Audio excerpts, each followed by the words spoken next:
رسول اللہ نعرے حیدری یا علی لاکھوں میں سے لڑائی میں نہ ہور بند ہوا یہاں تک کہ جدا بیگ سے ہور بند ہوا جب آنکھیں ہوئی بند تو بولا کیا غم راضی تو ید اللہ کا دل بلند ہوا صلوات اللہم صلی علی محمد و آل محمد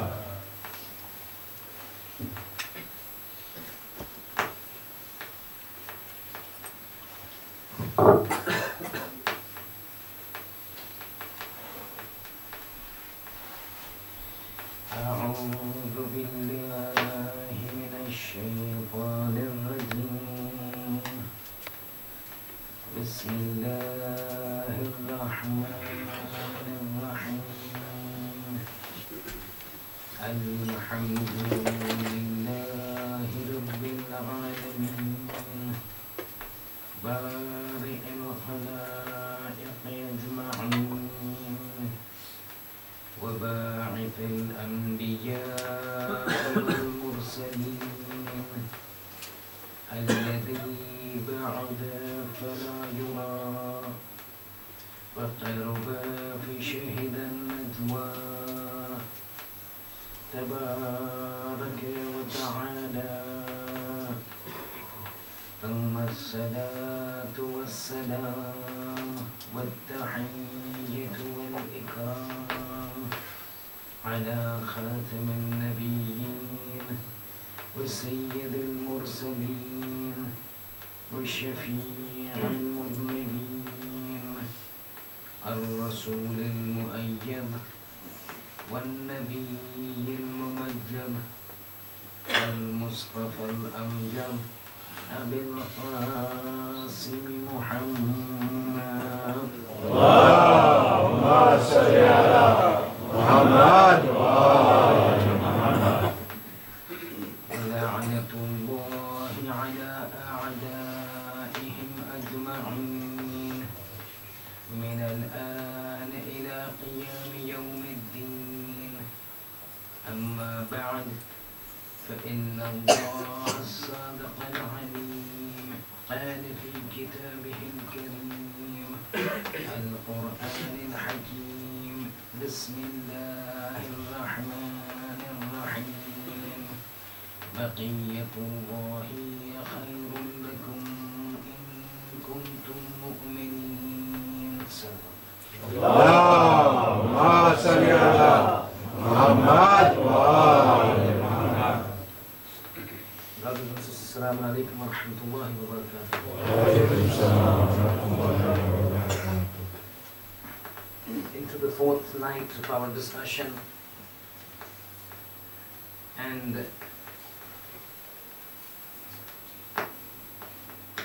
approximately 1/3 of the month of Muharram having passed away. And this is how it actually happens. It's before we realize anything, the month is already gone. We are still entering into our discussion, and just to briefly recapitulate and summarize what we had discussed last evening. Then we slowly keep taking our discussions forward into things that are more in-depth and more profound with respect to our 12th Imam, Hujjat ibn al-Hasan al-Askari, Ajjalallahu ta'ala faradahu al-Sharif. اللہم صلی علی محمد و آل محمد. Last night when we discussed, there was a specific sentence which had indicated before we embarked upon discussing the extraordinary manner in which the mother of the 12th Imam was identified and selected. And that sentence that I had indicated was that whenever there was a mission of extreme importance, or whenever there is a mission of extreme importance, we always find that the roadmap and the groundwork that is done towards leading up towards that event or that mission has definitely a divine play in it. And this is what I had indicated, and we had discussed Bibi Narjis and Bibi Malika. And this is what I had also indicated before the start of the Masaya, that when you had a mission like that of Karbala, then there had to be a divine intervention indicating a supernatural patronage towards such a mission, which we indicated on the second night when the wurud of the caravan, the entry of the caravan into Karbala was indicated to the people in a manner that was not ordinary. And you will continue to see this, that whenever the discussion of the 12th Imam continues, various aspects about his life, his personality, his surroundings and the environments, we will see at times divine interventions coming into play. And as of last night when we discussed that Bishr ibn Sulaiman is narrating this hadith, he's been ordained, he's been commanded by the 10th Imam to go to Baghdad and pick up that slave girl. We don't want to repeat the whole process again, but just to bring it back so that we can continue tonight. Reached a point when Bishr ibn Sulaiman is now observing this lady exhibiting profound emotions towards that signatory, that emblem, that sign of the 10th Imam in the form of the letter. And you recall, Bishr continues to say that throughout my journey, from the pull of Baghdad, from the bridge of Baghdad, from the harbor, from the port, whatever you may want to call it, up to the place of stay before I could take her to Samarra, all throughout she was effusive and overflowing with emotions, tears streaming down, the letter being placed on her head, on her forehead, kissing, and an expression of extreme emotions. And then when Bishr asked her as to why such an extreme expression of emotion towards a person that she has never set her eyes upon, then that sentence comes from the lady. And this sentence gives us an understanding that, again in that seminar I want to take you back last night, when I said nothing that concerns God is ad hoc. There is nothing which we can say in the domain of Allah subhanahu wa ta'ala works randomly and uncalculated. Everything has a measure, everything is calculated. There is no such thing as an ad hoc event taking place. It's all planned. That's how you call it, right? That's how you understand God, the perfect entity who's planned out everything to perfection.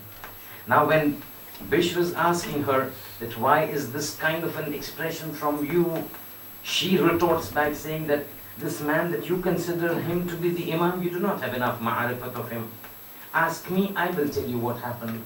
And then she goes on to narrate all those events that took place with her grandfather, the Caesar of Rome, and the entire event of the marriage, proposed marriage, and the entire event that took place in a supernatural background, eventually till the time comes when Bibi Fatima salawatullahi wa salamuhu alayha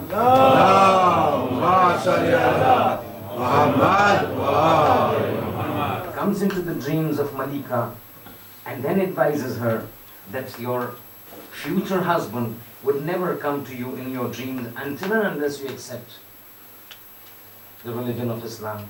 And at that point of time, Bibi Malika accepts the religion of Islam, and at that time the holy lady, the daughter of the holy prophet, then advises her that you now need to wait for my son to keep coming. And it is at this point that Bibi Narjis or Malika then tells Bishr, since that night onwards, all along, every night, Imam Askari alayhi salam visits me into my dreams, and we spend a lot of time talking to each other. And that is the reason you see that when I saw that letter of the 10th Imam, the father of my proposed husband, I was overcome with such sentiments. But now when this incident takes place, there were a few questions that Bishr found himself wanting answers to. So he turns to her and says, Bibi, fine, you've given me your entire background. And basically, not just us, even he was stunned to realize how things, the divine work was at play. A lady comes up from where to another place where all the prophecies and the indications given by the 10th Imam coming right to the T, to such an extent that the sack that contained the money contained exactly the same number of money and amount and dirhams as the eventual negotiation would end out to be. And these are not something that takes place on an ordinary basis. These have certain divine background to it. So there were certain questions. He then asks her, Bibi, I understand, fine. Imam Askari alayhi salam comes to you. Bibi Fatima came. Your incident of Hazrat Isa, Shamun, all that is very understandable. But at least let me know, how did you land up from Rome to Samarra to Baghdad? How did you land up on this place? How is it that the granddaughter of the emperor of Rome, the Caesar, happens to land up in Baghdad in the state of a slave girl?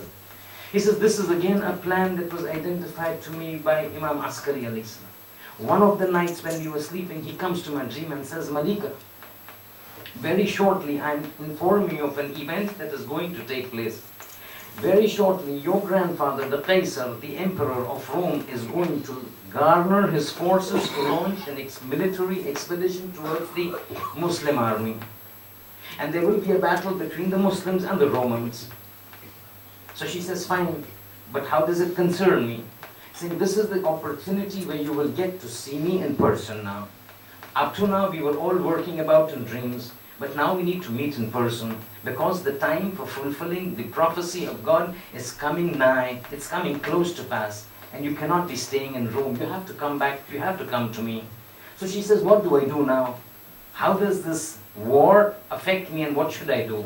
Saying, when your grandfather is gathering the forces for this military expedition, you need to get into a guise, you need to disguise yourself as one of the assistants who go into the war.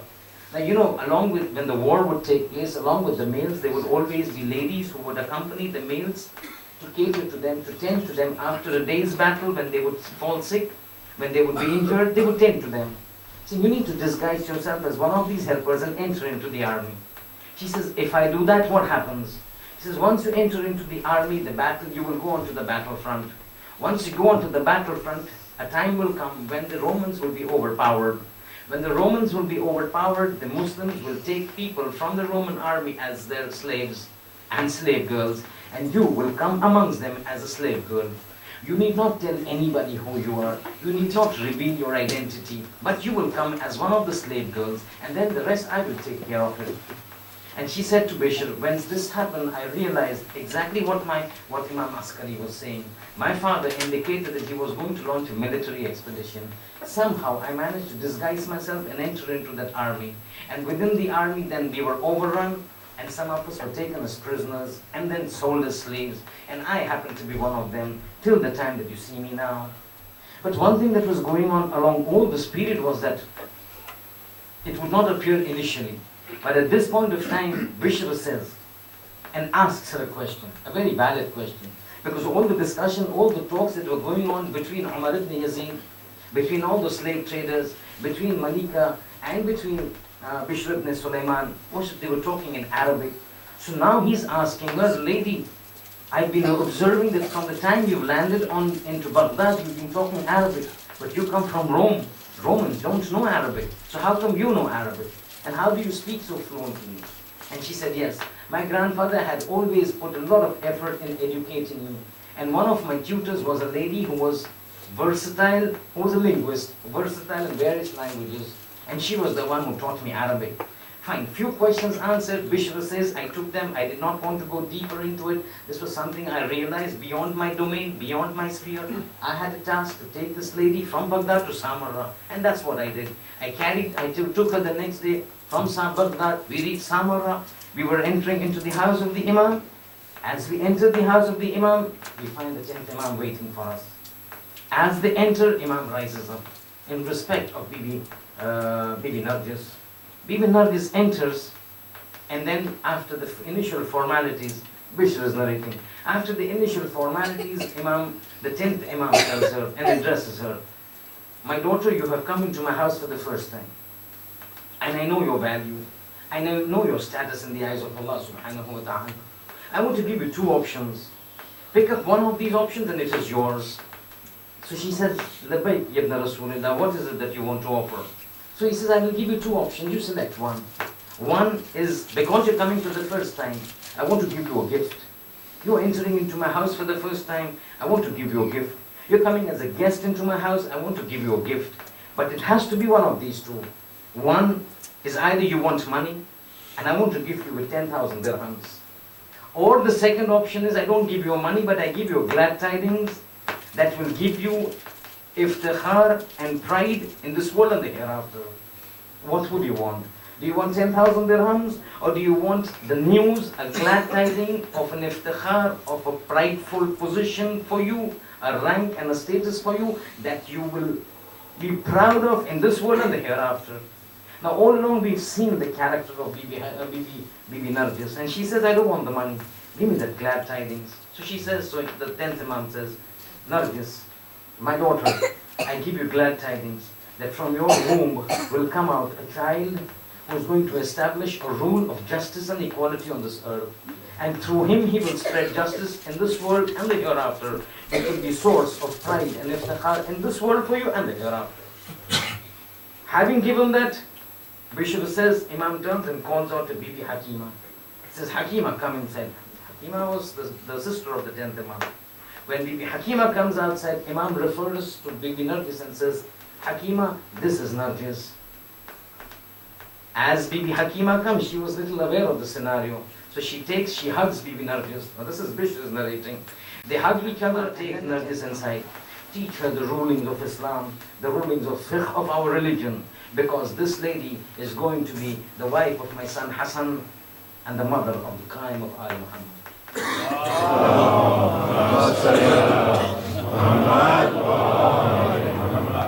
Now you see how the events have unfurled and how the events have unfolded. It is not a natural route. But here I just would want to digress, because now we're slowly moving directly into the life of the 12th Imam.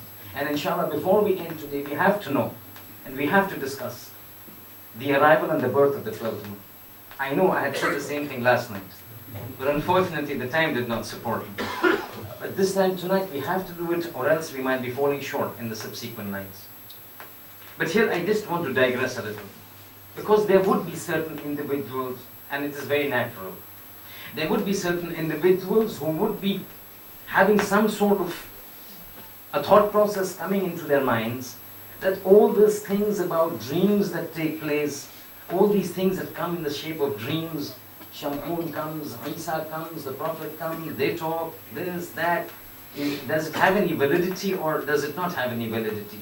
And I just want to dwell a few minutes to indicate certain things, that in case if there are any obscurities or ambiguities regarding this, we need to clear it out now. Because if this falls under a scope, under the scanner, under a question mark, then we have problems with the remaining things that would come. In order to understand and comprehend the veracity and the authenticity of these events taking place in the dreams, we need to go back a little to understand a scenario that takes place and has been set by Allah subhanahu wa ta'ala. You see, Allah, when He's created this earth and He's put down His creations, He's got an aim in life, that He's got a message, He's got a purpose which He wants to convey to the people. He needs to convey His message, His religion, His code of life to the people, that this is what I want you to live and lead in this earth. And that is the reason I've created this earth, and that is the reason I have put you onto this earth. You need to follow these set of rules, which is very obvious and natural. Every country has its own set of rules, whether it is the medical rules, whether it is the rules of education, universities, entry, exit. Every country has its own rules. God says, in this world, I want these to be doing. But the point is that ultimate creator, that absolute creator, to communicate directly with us becomes impossible. And this is what the ulama say, that absolute power about whom, we're not talking about His power now. We're talking about a semblance of an offshoot of His power. You see what happened when Hazrat Musa and Bani Israel, when they came to him, when he said, you believe in one God, they said, we cannot believe in a God till we see Him. You go and tell your God, if He wants us to believe in Him, then He should show Himself to us. And Musa is telling them, what are you doing? What are you asking? You want to see that Lord, that infinite, absolutely most powerful, the omnipotent Lord? You want to see Him? He's saying, if you don't see Him, you will not believe, Musa. Do whatever you may. Now he says, okay, but I'll go and ask God. So he goes to Kuwait. But the words don't come out from his mouth. How does he tell God, God, if you want them to believe in you, show yourself? It doesn't work out with him, right? So he's going, and the formalities go, he just doesn't get the ability, the strength to talk this out. So the prophet, the God asks him, Allah asks him, Musa, is there something that is in your mind that you're not saying? Bring it out, ask me. So then he says that this is what they want. Saying, Musa, why are you getting scared? Call them. Tell them that he will show himself to you if you are able to bear one semblance of his power that he manifests itself. He will make manifest a small portion, a minuscule portion of his power. If you are able to witness this, if you are able to have the capacity to bear this, then understand that he will show himself to you. So he brings 70 people from his tribe. God says, before I manifest myself to you, I just want to show you one small little speck of my power. فَتَجَلَّى, Quran says. And he manifested his power upon the mountain, Jabal. And that mountain crumbled into pieces. And that lightning and that power that came forth on the mountains, all 70 people died. All of them died. Now, this is what we are looking at. That ultimate power of Allah subhanahu wa ta'ala. If he were to talk to us directly, the words of Allah, if he were to enter into us, the ulama say we would explode. We would explode. That's what happens.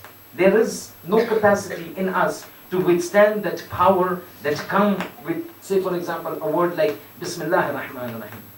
This Bismillah ar-Rahman ar-Rahim heard directly from God on a human man would burst.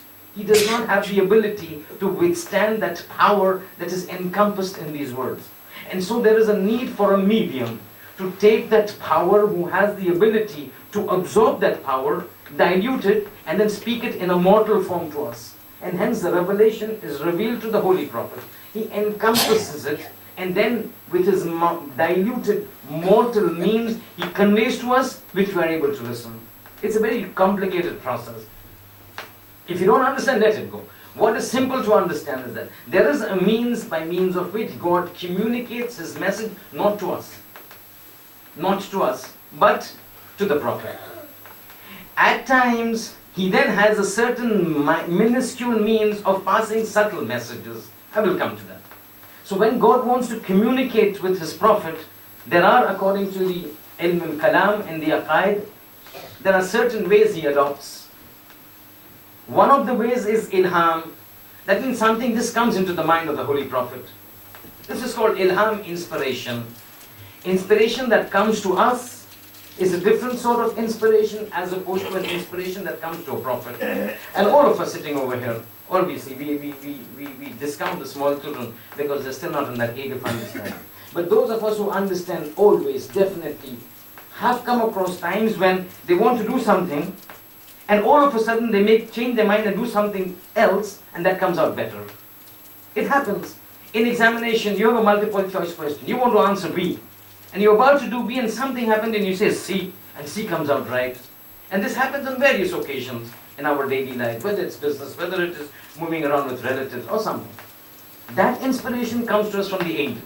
But when it comes to God, he puts his inspiration, he puts the messages straight into the minds of the Prophet. This is called ilham, this is called inspiration.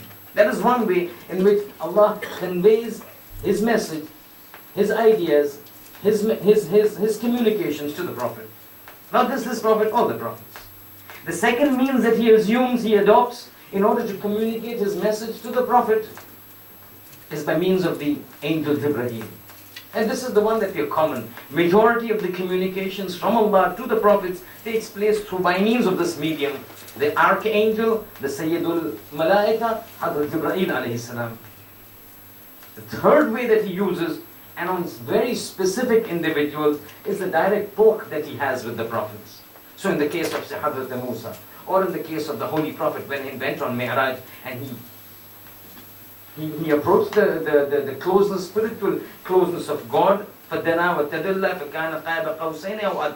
Quran says he approached so close that he was at a distance of 2 bow lengths. You have a bow, 1 bow length, 2 bow lengths. That's how close he was, not to the physical presence of God, to the spiritual presence of God. And God spoke to him behind a veil, and the sound and the voice was heard by the Holy Prophet. The fourth way by means of which Allah communicates with His Prophet is called dreams. And these dreams become one of the means by means of which Allah passes His message to the prophets. These dreams are called ar-ru'ya as-sadiqa, the true dreams. There are dreams that you dream, there are dreams that I dream. But there are dreams that the Prophet dreams and the Imams dream. The dreams that they dream are very different from what we dream. According to psychology of dreams, our dreams are at times a manifestation of our thought processes, which now become manifest in the form of a picture when the mind is at ease, or something that is either plaguing us in good or in bad state, then manifests itself when the mind is at ease in the form of dreams. These cannot be taken to be true dreams. But at times, certain dreams become true. And these are those dreams that are specifically sent by Allah subhanahu wa ta'ala on His prophets or certain individuals whom He wants to convey messages. And this is there even in the Quran. The Quran on numerous occasions has talked about dreams that He has sent and have come out. Muhaddis Nuri, Marhum Muhaddis Nuri. Today evening I was having a Muhaddis. I had mentioned this, I just want to mention the name of this person and then we go on to the actual discussion. Muhaddis Nuri, the Ustad, the teacher of Sheikh Abbas Qummi, the author of Mafatihul Janan. He's written a book, Darus Salam, a very nice book, a very nafis book. In this he has discussed very in mufassal, in details about the reality of dreams and the authenticity of dreams, in which he indicates that some of the dreams that come out are true dreams and actually reflect the rulings or the communication divinely to individuals whom they are meant for. In the Quran there is one example that I want to talk to you about, to indicate, and this is related to our Holy Prophet, as to how dreams are really effectively a means of communicating a message of Allah to the Prophet or to somebody that he wants to convey.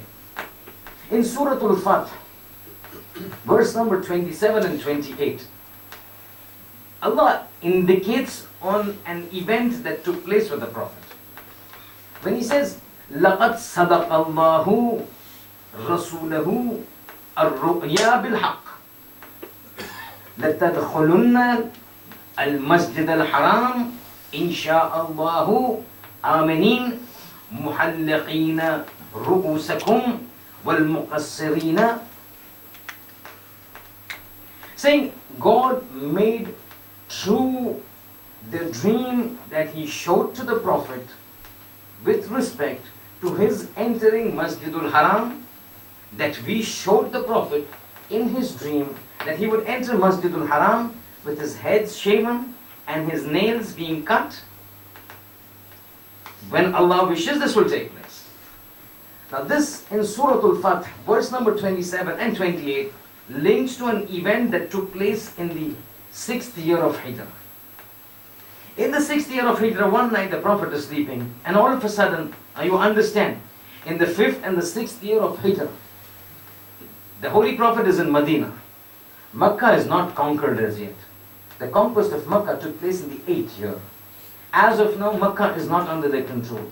Makkah is under the control of the polytheists, the mushrikeen of Quraysh. He is controlling Medina.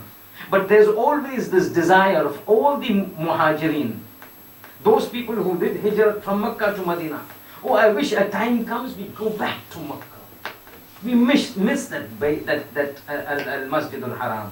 We miss going around the Kaaba. It's been years that we have been taken out from there. We had left and migrated when the Prophet migrated from Makkah to Medina. We want to go back. We wish we could go back. And there was always this. From the time the Prophet migrated from Makkah to Medina, he began to establish his power in Medina. And slowly and steadily the power grew till his power became one of the biggest powers that even the polytheists and the mushrikeen of Quraysh would fear. But still the time had not come that they could take over Makkah. Makkah in the 8th conquest takes place. This we're talking about the 6th year of Hijrah.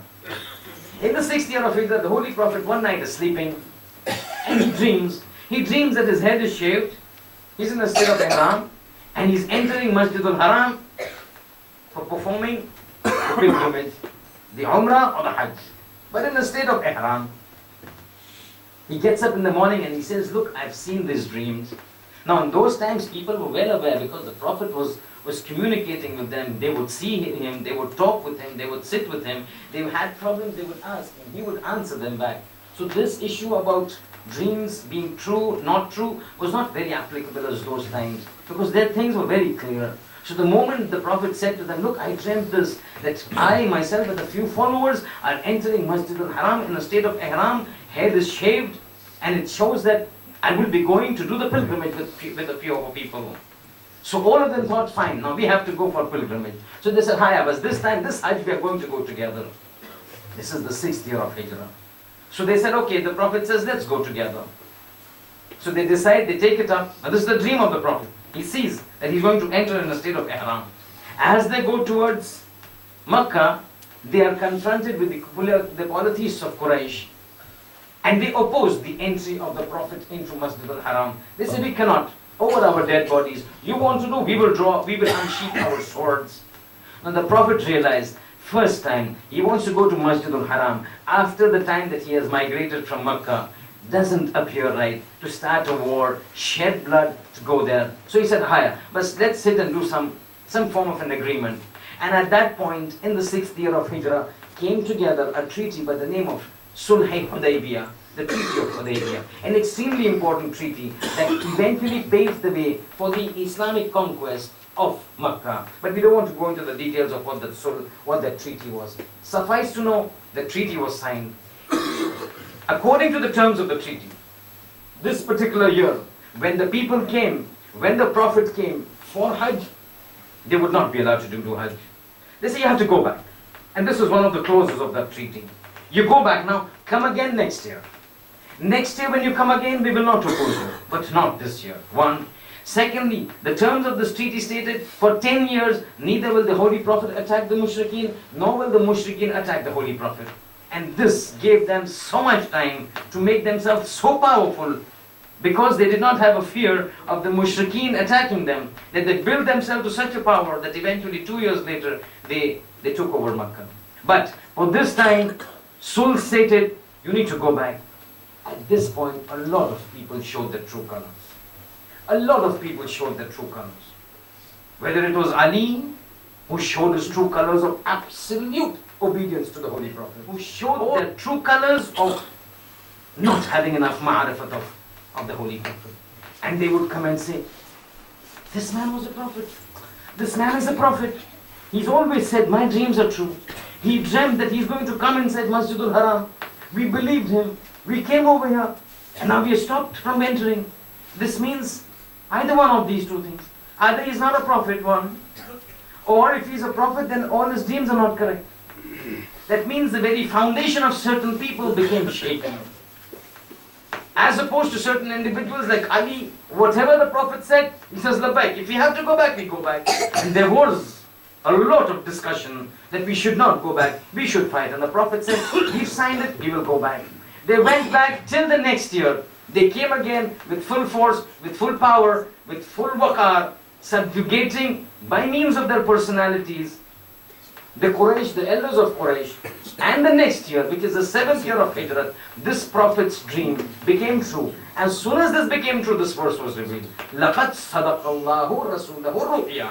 Allah has made true this dream, that He has given a communication that I will ensure this will happen. I did not say it's going to happen this year. I said it's going to happen. I did not say this year. And again at this point, we have to understand one important thing.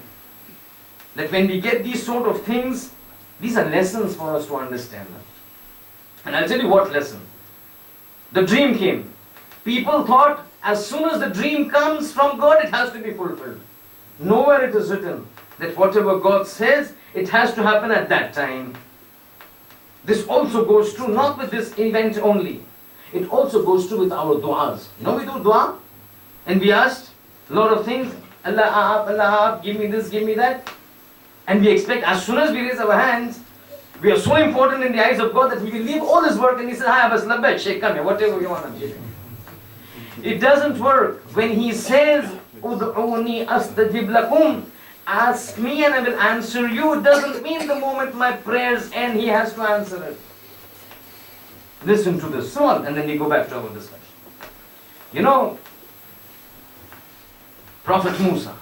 There are a lot of similarities between Prophet Musa and the Holy Prophet. There's an adab similarity between Bani Israel's tribe and our ummah of the Holy Prophet. There are certain traditions which says the events that took place with Prophet Musa will take place with this community of the Holy Prophet. An-na'al bin na'al, footprint upon footprint. Exactly the things that took place over there with Prophet Musa will take place with the Holy Prophet. Sometimes when we get a chance, we will compare and we will show what things took place at the time of Musa, what things took place similar to that with the Holy Prophet. What things took place with Musa have not come true right now, expected to come true, but some other time. Right now, Hazrat Musa is now being asked that when we want to find out An-Na'alu bin Na'al and the time of the Prophet and the Prophet Muhammad, things at times just need to be worked out. So now when this dream of the Holy Prophet is being worked out, and the Prophet says that I have dreamed this, and it has not come to pass, and people are wondering why has it not come to pass in the 6th year when the Prophet saw the dream. This is similar to the time that when Fir'aun was troubling Musa, he turns to Allah subhanahu wa ta'ala when everything becomes just unbearable. And he says, I have given up. You help me now. Help me now, get rid of Fir'aun. Innahu latagha. He has revolted, he has rebelled, he's crossed our boundaries. I need your assistance and succor. At that time, as soon as he says this, Allah says, لَقَدْ أُوتِيتَ سُؤْلَكَ يَا Musa. Whatever you have asked, I have given you. You want me to annihilate and terminate and exterminate Fir'aun? I've accepted your dua. Done? Prophet Musa asks, get rid of Fir'aun. God says, I've accepted your dua. I will get rid of Fir'aun. So how done? Let's come to the traditions. Tradition says, from the time Prophet Musa asked God, get rid of Musa, get rid of Fir'aun, till the time he was eventually drowned in the sea, the space was 40 years. A prophet asking God, and God saying, I've granted you your dua. From the time the dua was asked till the time it was granted, 40 years. If a prophet's dua takes such a long time to ask, to answer, it's the maslahat of God. He knows what he's doing. He's the wise. He's the al-hakim. He knows what is in his interest. If he plans out this dua needs to come into implementation after 40 years, it will come after 40 years. If he planned that I want to show the prophet this dream now, which is a true dream, it will happen. But it never said this year. I want it to happen next year. It was a prophecy. So when you look at it, this has a reality that dreams, when they come and are really communicated from God, they are actual realities, as can be seen in this case of Hazrat Narjis. Now let's move forward.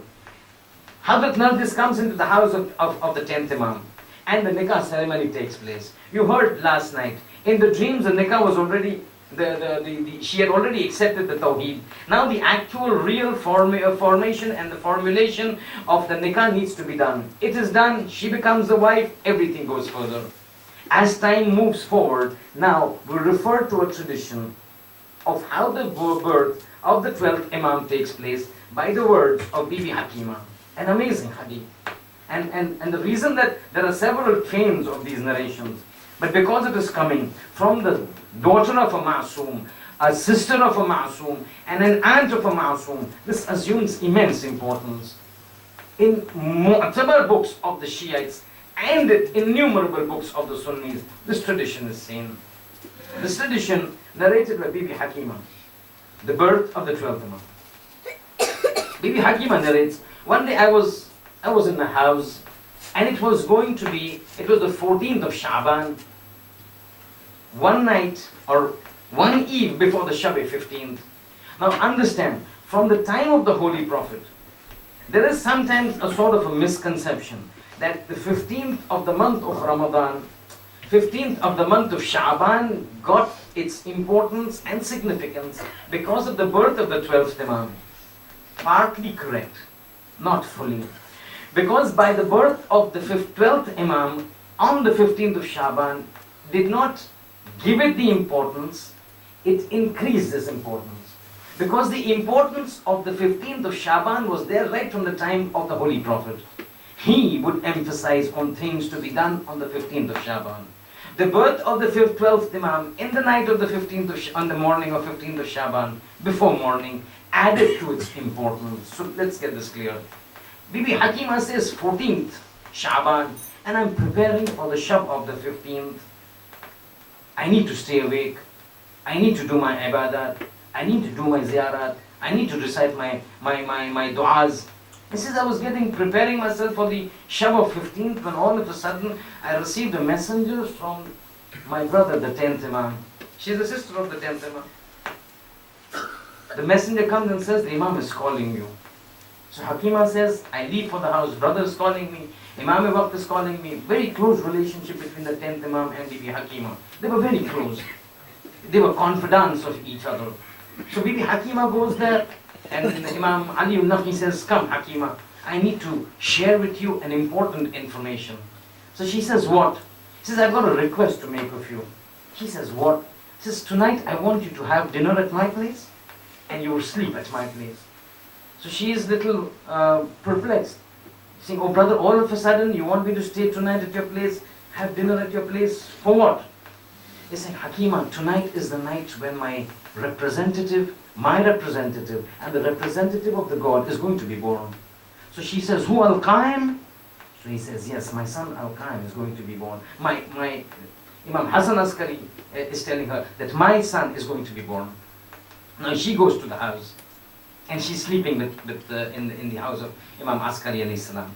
At this point of time, things become very normal. She says, when I heard this, I was a little shocked. All of a sudden, this information is coming to me. So I asked, my apologies, it was the 11th Imam. So she says, I asked the 11th Imam, who's the mother of this 12th Imam? And he says, Narjis. So Hakima says, but I don't see any signs of pregnancy in Narjis. How do you see he's going to be born today? She's saying, this is how divine umur work. Just wait for it. So perplexed, no signs of pregnancy on Janab Narjis and Bibi Narjis. And I'm wondering, when will this come? So I asked him, when is it expected? So he said, before morning, before the adhan is subh, this child has to come onto the earth. This is the prophecy of God. This is the order of God. So I was very happy to be part of this entire setup where the 12th Imam is coming. So Hakima is saying, I had my dinner, I go to my bed, because it was supposed to be somewhere in midnight. That was what I had expected. So I had my dinner and I went to my bed. Said around midnight, I get up to recite my Salatul Layl. As I get up to recite my Salatul Layl, I immediately remember, Imam has said, tonight is that night when that final representative of God is coming on this earth. So I go into Bibi Narjis' room. When I go into Bibi Narjis' room, I see she's normal, lying down, sleeping. No signs of any birth, no signs of any pregnancy. A normal woman sleeping on a bed. See, I come back, I recite my namaz, the Salatul Layl. Again, before I go off to sleep, I go to her room, everything normal. She's ghafil sleeping. I go to my room, I go off to sleep. Again, after a couple of hours, I get up, I do my wudu to start reciting my other nawafil and other prayers. I go into Bibi Narjis' room, again she's sleeping. Again, no signs of pregnancy, again no signs of birth, no labor pains, and I'm wondering, probably I'll have to wait a little more. Saying, I do my wudu, I start my prayer. Still, I hear a sound. I realize Bibi Narjis has got up. She gets up, goes to the washroom, does the wudu, stands for Salatul Layl. Saying, I peeped into the room to see how she was doing. And I saw her in an ajib state of salat. It was, Bibi Hakima is saying, I could not describe the manner in which she was offering the prayers. It was a very ethereal state that I've never seen anybody reciting prayers in that manner. So I left her to that. I came back to my room, finished my prayers, and then I went off to sleep. Bibi Narjis, after she finishes, she goes to her room. See, for the third time I enter the room, after getting up the third time, and again there are no signs. I'm looking at the skies outside and I'm slowly seeing the whiteness about to come. That means the subh is almost about to come very shortly, in a very short time. And all of a sudden, as a thought goes into my mind, saying the Imam said tonight is the birth of the 12th Imam. It's almost morning now. Within a short time, it's going to be morning. There's no signs of pregnancy or conception, no signs of labor pains, no signs of pregnancy. Is something wrong? Bibi Hakima says, the moment these words crossed my mind, that from the other room I heard Imam Askari addressing me. Ya Ammati, oh my aunt, do not let doubt and skepticism come into your heart. The promise of God is going to be fulfilled. Wait for some time. Hakima says, I felt so embarrassed with myself that I had even doubted the words of my nephew. She waited. All of a sudden, she saw pain being engulfed over Bibi Nargis. So she goes to Bibi Nargis, she holds her hand, lets her sit down, and she feels that Bibi is writhing in pain. So she holds the hand to console her. Bibi Hakima says, I realized she was going through intense pain, although visible, nothing was visible, but she was writhing in pain. And because of the pain, she held the hand that I had given to her, she would press it very severely. She would press it very severely. I was wondering, now what do I do? She's in such a pain. Who do I go for help? What should I do? All of a sudden, again from the other room, I heard the 11th Imam telling me, Ammati, oh my aunt, recite Suratul Qadr on Bibi Nargis. So she said, as soon as the Imam said, I started to recite. أعوذ بالله من الشيطان الرجيم بسم الله الرحمن الرحيم إنا أنزلناه في ليلة القدر. Ajab, she's saying the moment I started reciting Inna Anzalna, I realized somebody else was reciting with me. Inna Anzalnahu fi laylatul qadr. Inna Anzalnahu fi laylatul qadr. Wama adraka ma laylatul qadr. Somebody else is reciting. I looked around and realized the voice was coming from the womb of Nargis. The child within the womb was reciting. Bibi Hakima says, verse after verse I recited. He would follow it verse after verse. Till at the end I recite, Hiya hatta matla' al-fajr. He recited matla' al-fajr. And I'm shocked. A child who's not yet born, signs of his existence is not visible on the lady, on the mother. And this child is reciting along with me. And I'm perplexed. How does this happen? Again, Imam Askari al-Islam's words. Saying, Ammati, my aunt, are you so amazed at the power of God? Do you have no indication of the extent of the power of God? This is that God who teaches us to talk while we are in the womb. And He gives us knowledge while we are in the womb. And while we are young, He gives us wisdom. When we become old, He makes us His hujjah. Don't worry, let it go. She says, after some time, the pressure on my hand relaxed, I moved out. As soon as I moved a little away, and my eyes are still on that skies, it's almost dawn. A few minutes, and it's going to be Adhan as-Subh. And all of a sudden, when I look outside, and when I turn inside to see where Nargis is, and Bibi Nargis is, all of a sudden I see she's disappeared. She's not to be seen. And I'm worried, right now she was here. I just turned my eyes to look outside at the skies. Now I'm turning, she's disappeared. Bibi Hakima, these are her words. She's saying, I felt as if there was a curtain that came between me and Hakima. That just parted me and Hakima. I could not see. What happened to her? I rushed to Imam Askari al-Islam to ask him what happened. In that state of perturbation, as I enter his room, he says, Aunt, don't worry. Don't worry, she's not gone anywhere. Hakima says, I've not even said anything to the 11th Imam. I am just rushing into the room and he says, Aunt, don't worry. Nargis is not gone anywhere. Go back to her room and you will see she's exactly where you had left her. Now Nargis is feeling, Bibi Hakima is saying, what is happening? She rushes back into the room of Bibi Nargis and what does she find? Bibi Nargis sitting over there. But she says now there is a difference in her. Now there is a difference because now when I'm looking at her face is radiant like a moon. It's as if noor is dripping from her face. And all of a sudden it's so attractive that I just found myself staring at that face. After a short time, my mind got diverted, and what do I see? I see a small boy next to Bibi Nargis in a state of sajda. The small boy in a state of sajda reciting Ashhadu an la ilaha illallah, Ashhadu anna jaddi. I bear witness that my grandfather Jaddi Muhammadan Rasulullah wa Ashhadu anna Abi Amir al-Mu'mineen Waliullah.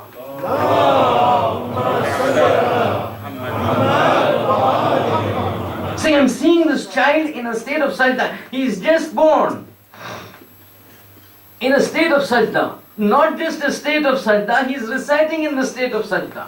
And then Bibi Hakima says, he recited the tashahhud, the wahdaniyat of Allah subhanahu wa ta'ala, the nubuwwat of the Holy Prophet, the wilayat of Ali. And then he starts naming one imam after the other.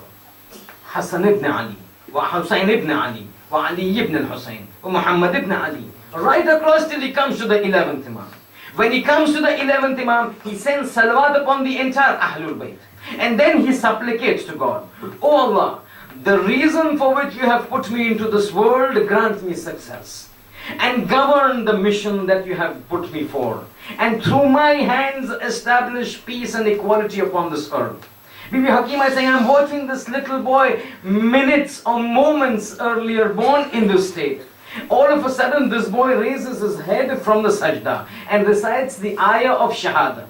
Ayah of shahada is one ayah in the Quran that says, وَشَهِدَ اللَّهُ أَنَّهُ لَا إِلَهَ إِلَّا هُوَ وَالْمَلَائِكَةُ وَأُولُو الْعِلْمِ قَائِمًا بِالْقِسْطِ. This is called the ayah of shahada. This boy gets up from the sajda, recites the ayah of shahada, and all of a sudden when I look at this boy, this small little boy, on his hand I see tattooed and imprinted this verse, قُلْ جَاءَ الْحَقِّ وَزَهَقَ الْبَاطِلِ إِنَّ الْبَاطِلَ كَانَ زُهُوقًا. On his hand was tattooed this verse of the Quran, which says, tell them the truth has come, and falsehood will be made to vanish, falsehood is bound to vanish. And Bibi Hakima is not struck, it's wonderstruck, because she is seeing things, she's hearing things, and she's observing things that are absolutely fantastic and out of the ordinary.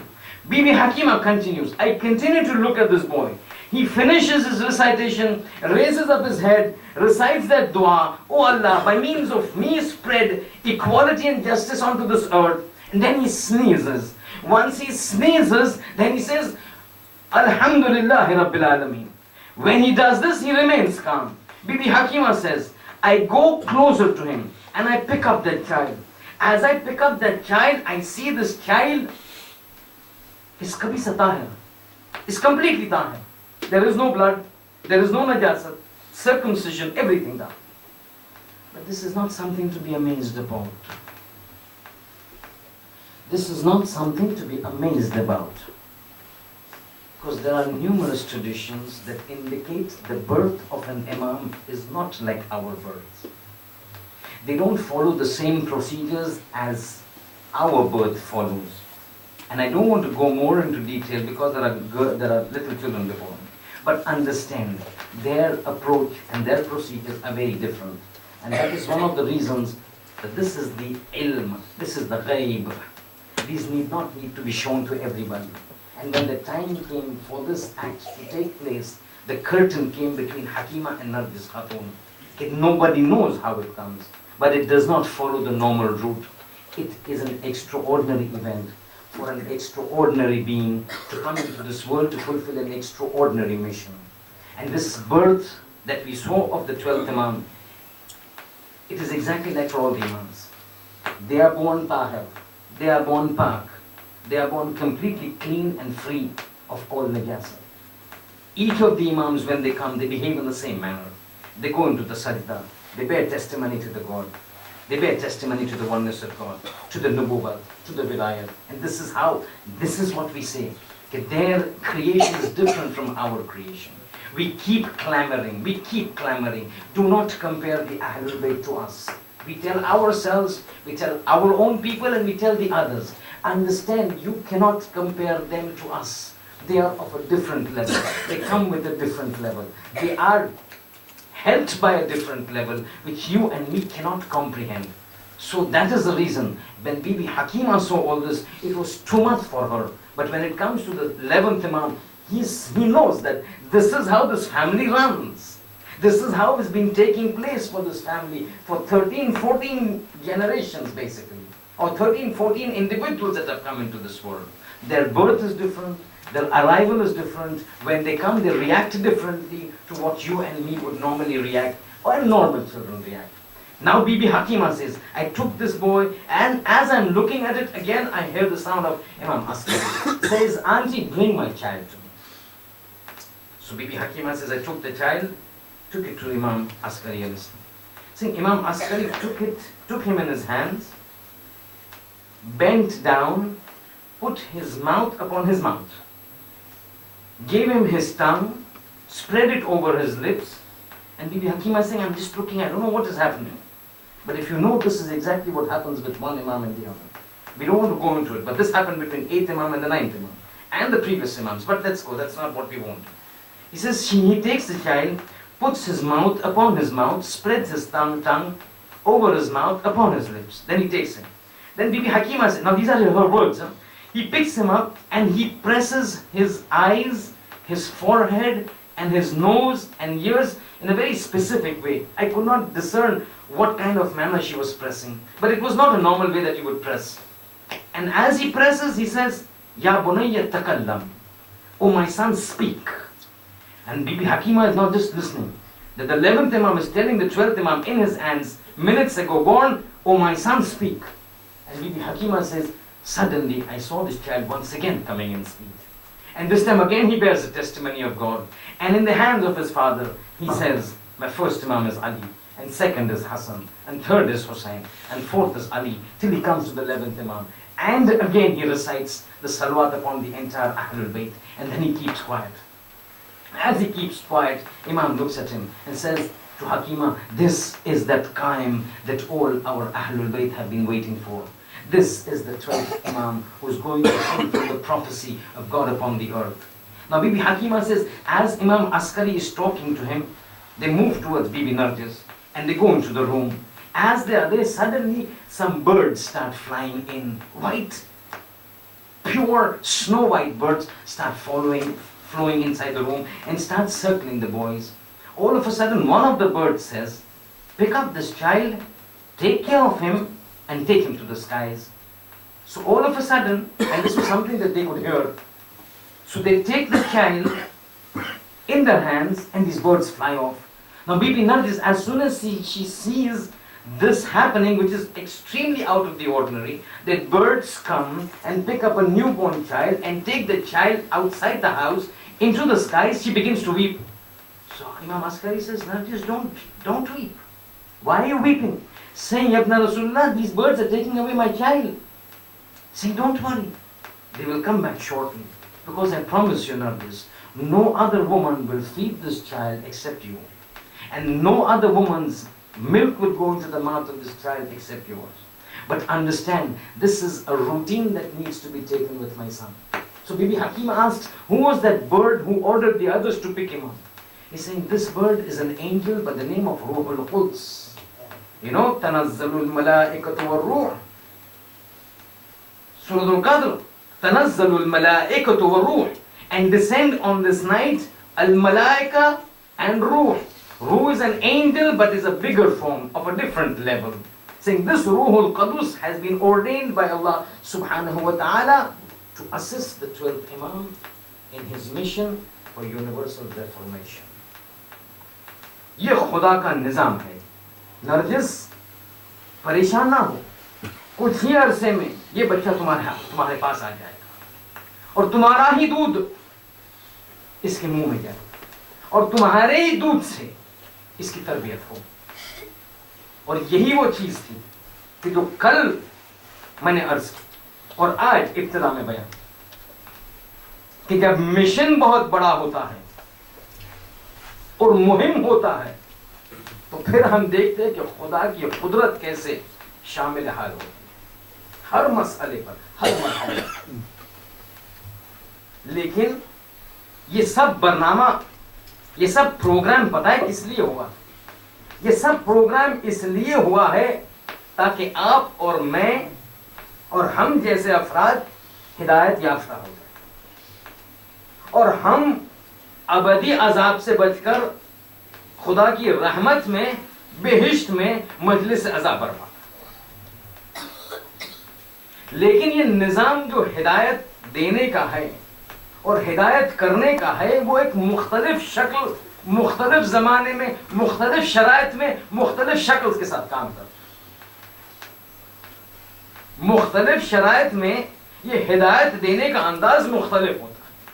سنیے گا آج مصائب کا مرحلہ، سنیے کہ کس طرح اگر کسی کو ہدایت دینی ہے تو امام معصوم کیسے راستہ اختیار کرتے ہیں. آج چوتھی محرم جناب حر کا بیان سننا ہے نا، عجیب مرحلہ. جناب حر کی اگر جو آپ شخصیت کو دیکھیں تو ابھی نہیں، شہادت کے بعد کی بات نہیں کر رہا، شہادت سے پہلے ایک عجیب شخصیت نظر آتی ہے. یعنی ایک گستاخی نہ ہو، ہم سب جانتے ہیں ان کا مرتبہ، لیکن اگر تو ہم شہادت کو مد نظر نہ رکھیں، وہ ابتدائی مرحلہ دیکھیں تو ایک عجیب پلید شخصیت نظر آتی. لیکن ایسی شخصیت کو پھر پلٹنا تو معصوم کا کام ہے. اور دیکھیے کس طرح پلٹتا ہے امام معصوم. قافلہ نکلا مکہ سے کوفے کی طرف، راستے میں ایک مکان آیا جہاں پانی تھا. امام نے کہا پانی خوب بھر لو، خود بھی پیو اور خوب بھر لو، کیونکہ آگے جا کے ایک مہمان آنے والا ہے. اپنے مشکیزوں کو بھر چکے، خوب پانی کو اسٹور کی اور قافلہ چلا. راستے میں تھا کہ ایک مرتبہ حسینی قافلہ کا سامنا حر کے قافلے کے ساتھ ہو. حر سامنے آتا ہے. حسین ابن علی کہاں جا رہا ہے؟ تو مجھے کوفے والوں نے بلایا ہے، کوفہ جا رہا، مجھے آرڈرز ہے یہاں سے آپ کو آگے نہ جانے دو. حر ادھر کو خطوط، یہ سب کوفہ سے آئے، میں کوفہ جانا چاہ رہا ہوں. حسین نے امکان نہیں، حکم جو مجھے ملا ہے یہ ہے کہ تمہیں یہاں سے آگے بڑھنے نہ دو. ایسی بات ہے تو اور مجھے پھر لوٹ جانے دو. تو یہ بھی امکان نہیں رہا. یعنی آپ سوچیے اور کی شخصیت اس وقت ایک امام معصوم کو روک رہا ہے، نہ آگے بڑھنے دے رہا ہے نہ پیچھے جانے دے رہا ہے. اور یہی چیز آپ دیکھیں گے شب عاشور تک مختلف جگہوں پر. سب سے پہلا شخص کہ جس نے امام کی قافلے کو روکا حر، وہ شخص کہ جس نے ڈیسائیڈ کیا گروپ میں بیٹھ کے کہ امام کا قافلہ فرات کے پاس نہ ہو، فرات سے دور ہو. وہ میٹنگ جس میں ڈیسائیڈ کیا گیا کہ پانی کو 7 محرم سے خاندان رسول پر بند کیا جائے. جانور پانی پی سکتے ہیں مگر سکینہ پانی نہیں پی سکتے. یہ میٹنگ جس نے یہ ڈیسائیڈ کیا ہو اس میں شامل. یہ ایسی شخصیت ایک مرتبہ جو ہے سامنے آتا. حسین نہ تم آگے بڑھ سکتے ہو نہ تم پیچھے جا سکتے. اب جیسے گفتگو ہوتی رہی تھوڑا گفتگو کا انداز تند ہو گیا حسین اور حر کے بیچ میں کہ ایک مرتبہ حسین جلال میں آ کر حر نے حسین کے گھوڑے کے لگام کو ہاتھ میں اٹھا لیا. امام کو جلال، حر تم کیا کر رہے ہو؟ کیسی گستاخی کر رہے ہو؟ سقلت کا امک یا حر، تمہاری ماں تمہارے ماتم میں بیٹھے، تمہاری ماں تمہارے غم میں بیٹھے. اب ہر زبان میں ایک اپنی آپ ایک ناراضگی کو اظہار کرنے کا محاورہ اور جملہ ہوتا ہے. عرب میں اگر جو کوئی انسان شدیداً ناراض ہو کسی کے طرف اور وہ شخص کو اگر جو بتانا چاہتا ہے کہ میں تم سے بہت خفا ہوں، بہت ناراض ہوں، تو یہ جملے کو استعمال کرتے ہیں. ثقلت کے امک، تمہاری ماں تمہارے ماتم میں بیٹھے. یعنی میں اتنا پریشان ہوں، میں اتنا ناراض ہوں تم سے کہ تمہاری موت ہو اور تمہاری موت پر تمہاری ماں غم بنے. ایک محاورہ ہے. جیسے امام نے کہا ایک مرتبہ تو حر کو غصہ آیا، کچھ دیر تک سر کو نیچے جھکا کر کچھ سوچا اور پھر ایک مرتبہ سر کو اٹھا کر کہتا ہے کہ حسین اگر عرب میں کوئی اور ہوتا تو اسی کو یہ جواب میں لوٹا دیتا، لیکن کیا کہوں حسین، تمہیں یہ نہیں کہہ سکتا کیونکہ تمہاری ماں فاطمہ ہے. اگر کوئی اور ہوتا عرب میں تو یقیناً یہی جملہ پلٹا کر اس کے منہ پہ مارتا، مگر حسین نہیں کہہ سکتا میں تمہیں کہ تمہاری ماں تمہارے غم میں بیٹھے، کیونکہ تمہاری ماں فاطمہ الزہرا ہے۔ یہ جملے کو یاد رکھیے، یہ جملے کو یاد رکھیے۔ وہ اسٹریٹجی جو ہے کہ کس طرح امام انسان کو پلٹتے ہیں، سنیے۔ مسئلہ قضیہ ختم ہوا، حسین آگے بڑھتے گئے، 2 محرم کو غروب ہوا، 7 محرم کو پانی بند ہوا، شب عاشور حسین کی خیام اس طرف، یزیدیوں کا خیام اس طرف۔ ایک مرتبہ اپنے خیموں میں ٹہلتا رہا، یہاں سے وہاں سے یہاں، پریشانی کی حالت۔ غلام آتا ہے، آقا کھانا لگا ہوا ہے، ہاں بس میں آ رہا ہوں، پریشانی کی حالت۔ دوسری مرتبہ غلام کہتا ہے کھانا تیار ہے آپ، مگر نہیں، کچھ سوچ نہیں رہا، کچھ سمجھ میں نہیں آ رہا۔ تیسری مرتبہ جب غلام آیا تو غلام کا ہاتھ لیا، اپنے ہاتھوں میں اور خیمے سے باہر نکلا، کچھ دور خیمے کے باہر گیا اور غلام سے کہتا ہے کہ اس طرف ذرا غور فرماؤ اور غور کر کے مجھے بتاؤ کہ تمہیں کیا آواز آ رہی۔ تو غلام سنتا ہے حسین کے خیام کی طرف اور کہتا ہے آقا کبھی مجھے سبحان اللہ کی آواز آ رہی، کبھی اللہ اکبر کی آواز آ رہی، کبھی سلام، نماز کے سلام کی آواز آ رہی، کہیں تلاوت قرآن کی آواز آ رہی، اور کہیں چھوٹے چھوٹے بچوں کی الاتش، ہائے پیاس کی آواز آ رہی۔ حر نے کہا اس طرف ذرا غور کرو اور بتاؤ کہ وہاں کیا سننے میں آ رہا۔ کہا اس طرف گانے کی آواز آ رہی، رقص کی آواز آ رہی، کوئی جوا کھیل رہا ہے، کوئی شراب میں مست ہے۔ کہتا بس میرے دوست یہی چیز ہے، آج رات کو میں اپنے آپ کو جنت اور جہنم کے درمیان پاتا ہوں۔ تو غلام کہتا ہے آقا پھر ارادہ کیا ہے؟ کہتا ہے ارادہ نیک ہے، کل سویرے بتاؤ۔ کل سویرے نمودار ہوتی ہے کہ ایک مرتبہ اپنے غلام سے کہتا ہے اے غلام چلو، میں حسینی قافلے میں وارد ہونے جا رہا ہوں۔ جیسے باہر نکلے جوان بیٹا آیا، بابا کہاں جا؟ بیٹا چلو حسین کے پاس جانا، اب یہاں میں نہیں رہ سکتا۔ رات بھر سوچا، اپنے دماغ کو جھنجھوڑا، ایک نتیجے پر برقرار ہوا، اب مجھے اسی کو فالو کرنا۔ تھوڑا آگے گئے کہ بھائی آیا، ارے بھیا ہو کہاں جا رہے؟ کہتے حسین کے پاس، مطلب ہم بھی آئیں گے۔ اب ایک چھوٹا سا کاروان نکلا، حر اپنا بیٹا، اپنے بھائی اور غلام کے ساتھ چلا جا رہا ہے حسینی قافلے کی طرف۔ تھوڑی دور نہ گزری تھی کہ ایک مرتبہ حر کو کچھ خیال آیا، گھوڑے کو روکا، اپنے بیٹے کو بلایا، کہا اے بیٹے ذرا یہاں آنا۔ بیٹا آیا، جیب سے رومال نکالا اور کہا بیٹے ذرا میرا ہاتھ تو باندھ لینا۔ بیٹا کہتا ہے مگر ہاتھ کیوں باندھ رہے بابا؟ کہا میں قیدیوں کی شکل میں حسین کے پاس جانا چاہتا ہوں۔ ارے عزادارو، حسین کے پاس جانے کے لیے اتنی شرمندگی ہے، حر جانتے ہیں حسین کو روکا تھا، پانی سے الگ خیام کو نصب کیا تھا، پانی روک دیا گیا تھا۔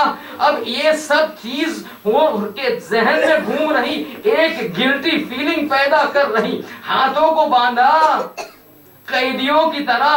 اب یہ قافلہ پھر چلا، تھوڑی دور نہ گزری تھی کہ پھر رک گئے، پھر ایک دوسرا رومال نکالنے کی کوشش کی، ہاتھ بندھے تھے۔ بیٹے سے کہا دوسرا رومال نکالو اور گھر اور میری آنکھوں کو پٹی باندھو، یہ آنکھوں سے میں حسین کی زیارت کیسے کر سکوں، کیونکہ میں ہی سبب بنا کہ آج یہ بچے الاتش کا بیان دے رہے۔ ایک مرتبہ یہ عجیب و غریب شخص آنکھوں پہ پٹی، ہاتھوں پہ رومال باندھا ہوا، دور سے حسینی خیموں سے نظر آنے لگا۔ عباس نے دیکھا، حبیب ابن مظاہر نے دیکھا، ارے یہ قافلہ، یہ 4 لوگوں کا قافلہ، یہ کون ہے؟ جیسے نزدیک آیا پتا چلا یہ تو حر ہے۔ حکم، اطلاع دی گئی حسین کو، آقا حسین حر آ رہا ہے، کیا کرے؟ سپاہیوں کو لے جائے، گھیرے میں لے لے۔ ایک مرتبہ حسین کا حکم آیا، عباس رک جاؤ، حبیب رک جاؤ، یہ میرا مہمان ہے، میں خود اس کے استقبال کے لیے جاؤں گا۔ حسین گھوڑے پر بیٹھے، اس سے پہلے کہ کوئی حرکت کرے حسین خیام سے باہر اپنے حر کو ملنے دیکھنے کے لیے. جیسے جیسے حر کے پاس آنے لگے, جیسے نزدیک پہنچے, حر کے بیٹے نے کہا بابا آقا آ گئے. یہ سننا تھا. ایک مرتبہ اپنے آپ کو گھوڑے سے زمین پر لے آیا اور گھٹنوں کے بل امام حسین کے سامنے بیٹھ گیا. امام آئے, ہاتھ کو پکڑا, اٹھایا, ہاتھوں کو کھولا اور کہا حر یہ کیا کیفیت بنا کے رکھی, یہ کیسی کیفیت بنا کے رکھی. کہا آقا میں اتنا شرمندہ ہوں کہ میں آپ کے سامنے کھلے ہاتھ اور آنکھ کھلی رکھ کر نہیں آ سکتا. ایک مرتبہ حسین نے ہاتھوں کو کھولا, اپنے گلے سے لگایا اور کہا اے حر انت حر فی الدنیا والآخرہ, تم دنیا میں بھی آزاد ہو, آخرت میں بھی آزاد ہو, مگر اے حر. پھر حسین نے ایک جملہ کہا کہ حر کا کلیجہ پھٹ گیا. کہا حر تم میرا مہمان بن کے آئے ہو, خوش آمدید, مگر غلط ٹائم پر آئے ہو. ایسے ٹائم پر آئی ہو کہ میں تمہیں ایک کوزہ پانی کا نہیں پلا سکتا. ارے آپ سوچئے حر کی کیا کیفیت. ایک مرتبہ ہاتھوں کو جوڑا, ارے آقا یہ سب میری وجہ سے ہے, یہ سب میرے وجہ سے ہے, مجھے اجازت دیجئے تاکہ اس کا جبران کر سکوں. حسین نے پوچھا کیا چاہتے ہو؟ کہا آقا اپنے گناہوں کو معاف کروانا چاہتا ہوں, سب سے پہلے میں میدان میں جاؤں گا جنگ کے لیے. حسین نے کہا سبھی کو مرنا, جاؤ.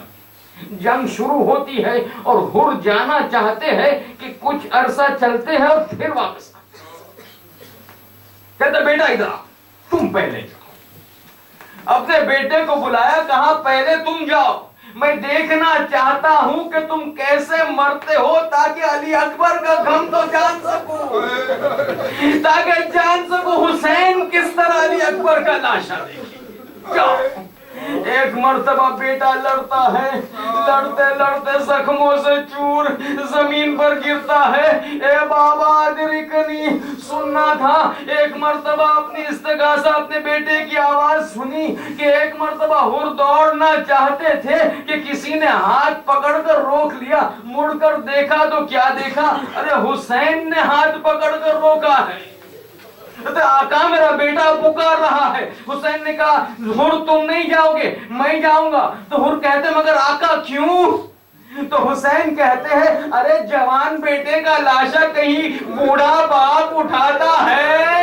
ارے میں ہاتھ جوڑ کر کہوں آقا یہ آپ ہی کا فارمولا ہے, بوڑھا باپ جوان کا لاشا نہیں اٹھاتا, مگر آپ جب علی اکبر کا لاشا. ارے وہاں کوئی نہ تھا میرا مظلوم امام.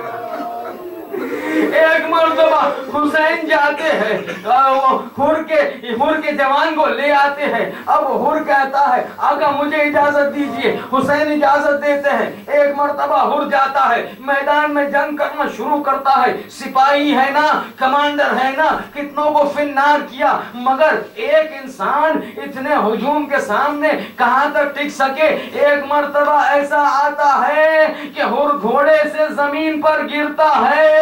اے آقا یا سیدی ادرکنی, اے میرے آقا میری مدد کیجئے. ایک مرتبہ حسین گھوڑے پر چڑھتے ہیں, حر کے پاس جاتے ہیں, گھوڑے سے اترتے ہیں. دیکھا کیا, زخموں سے چور زمین پر لیٹا ہے.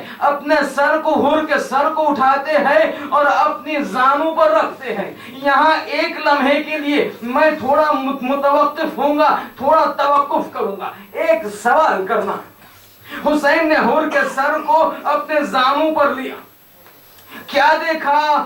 دیکھا کہ سر سے خون جاری ہے, پیشانی سے خون نکل رہا ہے. بس یہ مرحلے تک میں پہنچ چکا. اب ایک سوال کرنا. عزاداروں, اتنے ہزاروں کا یزیدی مجمع, ہزاروں کا یزیدی مجمع, مگر صرف ایک شخص ایسا نکلا حر جس کو یہ خیال آیا کہ میں بہشت اور جہنم کے درمیان ہوں. ہزاروں کا مجمع, لیکن ان تمام یزیدیوں میں سے کسی کو یہ خیال نہ آیا کہ میں درمیان جنت اور جہنم کھڑا ہوں اور مجھے آج ہی فیصلہ کرنا ہے کہاں جانا ہے. سوال, کیوں صرف حر یہ تھا کہ جس کے ذہن میں یہ بات آئی؟ क्यों हजारों का मजमा जो था उनको ये बात ना आई? सब इसी तरह थे, सब कमांडर थे और सिपाही थे, सब यजीदी फौज में थे। सुनिएगा, कलेजा फट जाएगा। ये जो जहन में हुर के जो बात आई कि मैं जहन्नम और जन्नत के दरमियान हूं, ये खुदा की तरफ से एक लुत्फ था, ये खुदा की तरफ से एक मरहमत थी, ये खुदा की तरफ से एक फेवर था हुर के ऊपर। याद है वो मरहला जब हुसैन ने कहा था फ़क़ुलत का उम्मुक, कि तेरी माँ जो है तेरे अज़ा में बैठे। उस वक्त अगर चाहता हुर तो ये हुसैन को कह सकता था, मगर ना कहा। क्यों? क्योंकि कहा कि तुम्हारी माँ फातिमा ज़हरा है, उसकी शान में गुस्ताखी नहीं कर सकता। अरे कहीं हो ना हो, लिखा होगा ना हो, मेरा दिल कहता है खुदा कहा होगा कि ऐ हुर, तूने मेरी कनीज का भरे मजमे में उसकी लाज और इज्जत रख ली, मैं तेरी इज्जत रखूंगा, तुझे फातिमा के पास भेजूंगा। इसका नतीजा ये हुआ, हुसैन की गोद में हुर का सर, पेशानी से खून निकला। हुसैन ने कहा होगा, ऐ हुर, तूने मेरी माँ की इज्जत बचा ली, अब मैं तुझे तेरा शुक्रिया अदा करता हूँ। जेब से फातिमा का रूमाल निकाला, सर पर बांधा, ऐ हुर तेरा शुक्रिया, मेरी माँ की इज्जत रख ली, जा मेरी माँ के पास और हुसैन का सलाम कहना और कहना है अम्मा, हुसैन ने तुम्हारा कर्ज अदा कर दिया। अरे हुर दुनिया से चले गए, वाह वैला, वाह मुसीबता, वसयअलमुल्लज़ीना ज़लमू अय्युल मुनक़लबिन यनक़लिबून।